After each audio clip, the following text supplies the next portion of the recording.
Chackers football reporters on here with giant great Tiki Barber fans in the Meadowlands. Tell us a little bit though. First of all, what are you doing here today? You working with Yahoo Sports? Yeah, I'm working with Yahoo Sports. Covering Jason's a great guy. Jason for years. Unbelievable guy. Alan is great too. Mike Pierce.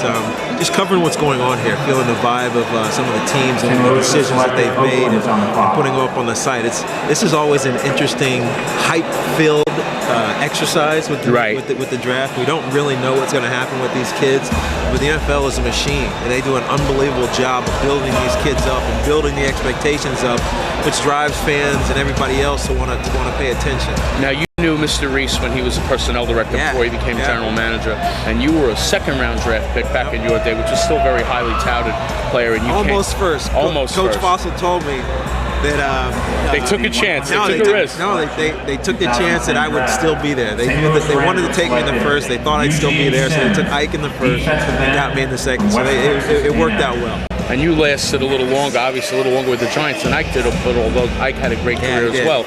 Talk a little bit about this running back class. There's so many guys that are still on the board, even though so many of the guys came off the board late. So many guys still on the board, quality players at the running back position. Give us an assessment. Yeah, we just heard that Dwyer, the kid from Georgia Tech, went to the Pittsburgh Steelers. They had a need there, but there was about 4 or 5 guys that I think are going to make immediate impacts. I think Ryan Matthews was an unbelievable pick for San Diego. When they released LaDaine and everybody said, what are they thinking about? How can they let that guy go without having one to replace him?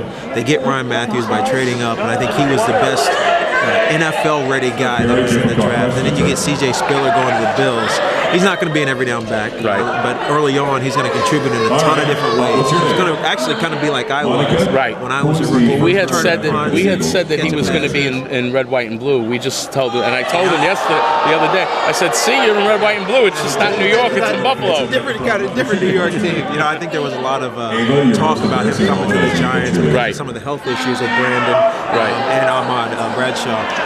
And then you look at Javed Best going to the Detroit Lions. I love what they've done with their draft this year. I think Zenny's a Cal guy, so he knows all about Javed Best. We've been talking about it for years. And then the last kid, the white running back everybody likes to say from Stanford, Toby Gerhardt. He goes to Minnesota, and you watch Adrian Peterson run. He pounds people. I mean, he's a finesse guy, he's a speed guy, but he likes to pound people.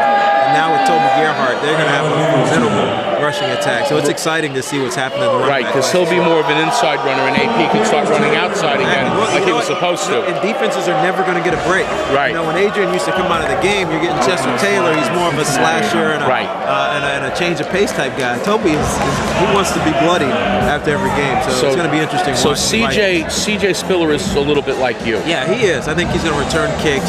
I think he's going to be used on third down. I think every now and then he'll line up in the eye and get some every down carries. But he'll be all over the field for that Buffalo team, and quite frankly, they need a guy like that, a dynamic game changer in many different aspects of their offense and special teams. All right, before we let you go, Tiki, and again, thanks a lot for giving us a couple minutes.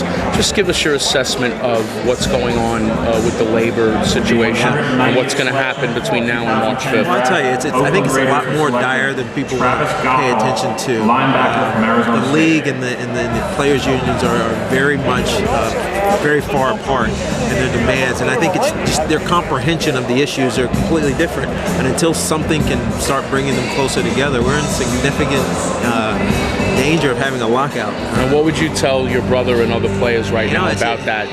Save your money, don't buy the new car, don't take the big vacation. But also, I'm on the outside looking in now. As a journalist, but also as a fan. And it's hard when you're inside of it and you're thinking about the money that you're potentially losing and the issues, and you want to be vigilant. But as a fan and me on the outside, I'm saying find whatever way there is to keep this healthy and keep it going forward, because we don't want to see what happened to baseball and some of these other sports happen to the hockey. Hockey's never recovered. Never recovered. You don't want to see that happen in the NFL. I don't think it would. But you don't even want to chance it because people become apathetic to athletes in big leagues that are making tons of money and then not being able to get along with it. Tiki Barber, thank you so much for giving us a couple minutes. Thank you. Pleasure.